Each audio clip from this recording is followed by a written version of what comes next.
നമസ്കാരം എല്ലാ കുട്ടികൾക്കും ഗിരീഷ് സാറാണ്. +2 ഫിസിക്സ് കഴിഞ്ഞിട്ട് തൊട്ടടുത്ത ദിവസം എനിക്ക് വീഡിയോ ചെയ്യാൻ എനിക്കും പറ്റിയില്ല. കാരണം ഈ പറഞ്ഞ പോലെ കുറച്ച് തിരക്കുകൾ ഓഫ്ലൈൻ ബാച്ചസുമായിട്ടൊക്കെ ഉണ്ടായിരുന്നു, പിന്നെ ഓൺലൈൻ്റെ ബാച്ചസുമായിട്ടൊരു തിരക്കുണ്ടായിരുന്നു. ക്വസ്റ്റ്യൻ പേപ്പറിൽ ഇപ്പം നമ്മൾ തന്നൊരു 40 മാർക്ക്, ഞാൻ അങ്ങേയറ്റം ഏറ്റവും കുറച്ച് കുറയാണ്, ഒരു 80 മാർക്ക് നമുക്ക് ചോദിച്ചിട്ടുണ്ടല്ലോ. 60 മാർക്കിൽ ഒരു 40 മാർക്ക് വരെയൊക്കെ നമുക്ക് അത്യാവശ്യം എഴുതാനുള്ള ക്വസ്റ്റ്യൻസ് നമ്മൾ പറഞ്ഞതിൽ നിന്ന് മാത്രം ഉണ്ടായിരുന്നു. അത് തന്നെ വലിയൊരു കാര്യമായിട്ട് എനിക്ക് തോന്നുന്നു. 40 എന്ന് പറയുന്ന ഒരു 80% മാർക്ക്. പക്ഷേ ഒരിച്ചിരി എളുപ്പമായിട്ടുള്ളൊരു ക്വസ്റ്റ്യൻ നമുക്ക് ഒരിക്കലും പറയാൻ പറ്റില്ല. ഇച്ചിരി സ്റ്റാൻഡേർഡ് ക്വസ്റ്റ്യൻസ് ഉണ്ടായിരുന്നു. പ്രത്യേകിച്ചും 1 മാർക്ക് ക്വസ്റ്റ്യൻ, 2 മാർക്ക് ക്വസ്റ്റ്യൻ. നിങ്ങൾ കൃത്യമായിട്ട് കമന്റ് ഇടുക മക്കളെ. 1 മാർക്കും 2 മാർക്കും അത്ര എളുപ്പമല്ലായിരുന്നു. അതായത് നമ്മൾ ഇനി പബ്ലിക് എക്സാമിന് പ്രതീക്ഷിക്കണോ ഇങ്ങനെയുള്ള ക്വസ്റ്റ്യൻ? പ്രതീക്ഷിക്കണം. കാരണം ഒരുപക്ഷെ പ്രയാസമുള്ള ക്വസ്റ്റ്യൻ വന്നാലും ഗംഭീരമായിട്ട് നമ്മൾ പഠിച്ചുകൊണ്ട് പോയാലേ നിങ്ങൾ ഉദ്ദേശിക്കുന്ന ഏത് മാർക്കും, അത് A+ഓ ഫുൾ മാർക്കോ താഴോട്ട് ഏത് ഗ്രേഡും നല്ലതുപോലെ പഠിച്ചുകൊണ്ട് പോയാലേ കിട്ടത്തുള്ളൂ. അവർ എന്തൊക്കെ കാര്യങ്ങൾ ചെയ്യണം? നമ്മൾ ഫുൾ ചാപ്റ്റേഴ്സ് പഠിക്കണം, ഒരു ചാപ്റ്റർ പോലും ഇടാതെ പഠിക്കണം. കാരണം ആദ്യത്തത് മാർച്ച് 6-ാം തീയതി ഫിസിക്സ് ആണ്, +2-ന് തുടക്കം ഫിസിക്സ് ആണ്. അന്നേരം നല്ല കാര്യമായിട്ട് പഠിക്കണം.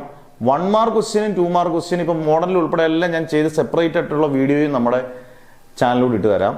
ന്യൂമറിക്കൽസ് ഏറ്റവും ടഫായിട്ടുള്ള ടോപ്പ് ലെവലായിട്ടുള്ള ന്യൂമറിക്കൽസ് ഏറ്റവും സിമ്പിളായിട്ടുള്ള രീതിയിൽ ചെയ്തിട്ട് തരാം.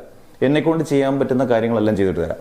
നിങ്ങൾ മാക്സിമം നന്നായിട്ട് പഠിക്കുക. കാരണം ഇതൊരു മോഡൽ എക്സാം, നമുക്ക് പബ്ലിക് എക്സാമിന് വേണ്ടിയിട്ടുള്ള ഒരു ഈ പറഞ്ഞ പോലെ ഒരു ഇച്ചിരി കരുതൽ വേണം എന്നുള്ളൊരു ക്വസ്റ്റ്യൻ ആണോ എന്ന് എനിക്കൊരു സംശയം തോന്നി. കാരണം ആ ലെവൽ ക്വസ്റ്റ്യൻ ഇട്ട് കഴിഞ്ഞാൽ നിങ്ങൾ എല്ലാം കറക്റ്റ് അതുപോലെ പക്ക ചോദിക്കണമെന്നില്ല. എല്ലാം ഇച്ചിരി അങ്ങോട്ടും ഇങ്ങോട്ടും ഒക്കെ മാറ്റി ചോദിച്ചേ ശരിക്കും വന്നിരുന്ന് ആലോചിച്ചാൽ നമുക്ക് എഴുതാൻ പറ്റും. പക്ഷേ പരീക്ഷയുടെ സമയത്ത് നമുക്ക് ഇതൊന്നും ആലോചിക്കില്ല. വീട്ടിൽ വരുമ്പോഴായിരിക്കും ഇതായിരുന്നു, അല്ലെങ്കിൽ ഒരു സാറ് പറയുമ്പോൾ ഇതായിരുന്നു നമ്മൾ ചോദിക്കുന്ന രീതിയിൽ ക്വസ്റ്റ്യൻ പേപ്പറായിരുന്നു. അതുകൊണ്ട് ഞാൻ പറഞ്ഞ ഇച്ചിരി സ്റ്റാൻഡേർഡ്, ഒരുപാട് ടഫല്ല, ഇച്ചിരി സ്റ്റാൻഡേർഡുള്ള ക്വസ്റ്റ്യൻ. അന്നേരം നമ്മൾ ഇനി അങ്ങോട്ട് നല്ല കരുതലോട് വേണം. നമ്മൾ ഗ്രൂപ്പ് തുടങ്ങിയിട്ടുണ്ട്. കൃത്യമായിട്ട് ഓരോ ചാപ്റ്ററിനെയും സിമ്പിൾ നോട്ട്സും, അത് ഫിസിക്സ് ആയാലും കെമിസ്ട്രി ആയാലും മാത്സ് ആയാലും പരീക്ഷ തീരുന്നവരെ നമ്മൾ കൂട്ടത്തിലുണ്ടാവും. എന്നെക്കൊണ്ട് ചെയ്യാൻ പറ്റുന്ന വാഗ്ദാനങ്ങൾ തരുമല്ല, നല്ല രീതിയിൽ നമ്മൾ എഫേർട്ട് എടുക്കും. നിങ്ങളും മാക്സിമം എഫേർട്ട് എടുത്ത് പഠിക്കുക. ആദ്യമായിട്ട് ചാനൽ കാണുന്നവരാണെങ്കിൽ സബ്സ്ക്രൈബ് ചെയ്ത് ഷെയർ ചെയ്തൊക്കെ നിങ്ങൾ മാക്സിമം ഷെയർ ചെയ്യുക. നല്ല നല്ല വീഡിയോസ് ആണെന്ന് നിങ്ങൾക്ക് തോന്നിയാൽ സബ്സ്ക്രൈബ് ചെയ്ത് വെച്ചേക്കുക. അടിപൊളിയാക്കണം.